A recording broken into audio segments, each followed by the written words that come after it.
ሰላም ተመልካቾቼ፣ በዛሬው ቪዲዮ የምንመለከተው ስለ ቢራ አጠማመቅ ቴክኖሎጂ ይሆናል። አብረን እንቆይ። ሁሉም አይነት ቢራዎች የሚሰሩት ከአራት ዋና ዋና ጥሬ ዕቃዎች ሲሆን እነዚህም ጥራጥሬ፣ ውሃ፣ እርሾና ጌሾ ናቸው። ከነዚህ ጥሬ ዕቃዎች ውስጥ አይነታቸውና መጠናቸውን እየለያየን በመቀላቀል የተለያየ አይነት ጣዕም ያላቸውን ቢራዎች መጥመቅ ይቻላል። የአብዛኛው ቢራ የአልኮል ይዘት ከ4 እስከ 14% ነው።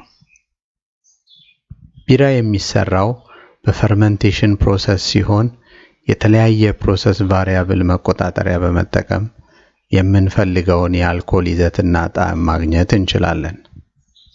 በፈርመንቴሽን ፕሮሰስ መጀመሪያ የሚደረገው ጥራጥሬውን ለምሳሌ ገብስ ውሃ ውስጥ በመጨመር መቀቀል ነው።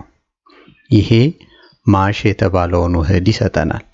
በዚህ ደረጃ ላይ የሚገኘው ሙቀት በጥራጥሬው ውስጥ በሚገኙት ኢንዛይሞች አማካይነት ስታርችን ወደ ቀላል ስኳር ወይንም ሲምፕል ሱገር እንዲቀየር ያደርገዋል። በተለያየ ደረጃ የተቆላ ጥራጥሬ በመጠቀም የተለያየ አይነት ቢራ ማግኘት እንችላለን። ጠቆር ተደርጎ የተቆላ ጥራጥሬ ጥቁር ቢራ ሲሰጠን፣ ቀለል ተደርጎ የተቆላ ጥራጥሬ ደግሞ የተለመደውን ወርቃማ መልክ ያለውን ቢራ ይሰጠናል።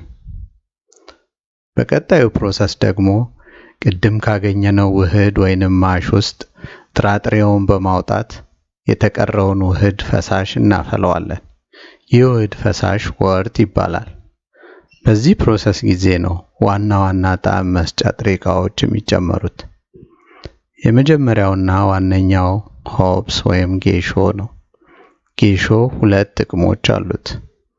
አንደኛው ጥቅሙ ከጥራጥሬው ስኳር የሚመጣውን መጣፈጥ በመቀነስ የተለየ ጣዕም እንድናገኝ ሲረዳን፣ ሁለተኛው ጥቅሙ ደግሞ ቢራው ሳይበላሽ ለብዙ ጊዜ እንዲቆይ ያደርግልናል።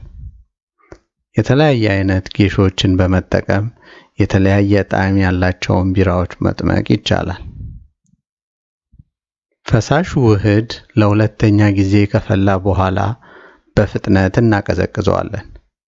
ይህም ውህዳችን በባክቴሪያና በኦክሲዴሽን እንዳይበላሽ ያደርግልናል። ፈሳሹ ከቀዘቀዘ በኋላ እርሾ ማለትም ይስት በመጨመር የፈርመንቴሽን ፕሮሰስ እናስጀምራለን። ብዙ ጊዜ ለቢራ የምንጠቀማቸው እርሾዎች አንድ ሴል ያላቸው ማይክሮስኮፒክ ፈንገስ ናቸው።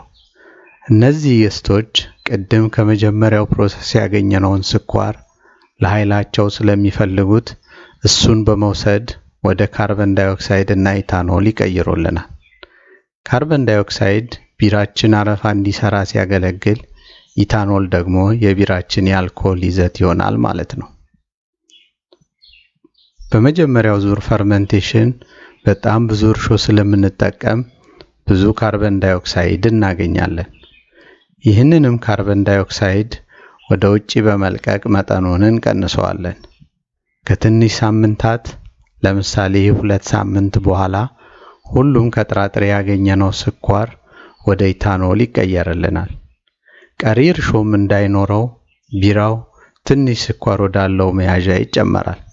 ይህም የመጨረሻው ፕሮሰስ ሲሆን ሰከንደሪ ፈርመንቴሽን እንለዋለን።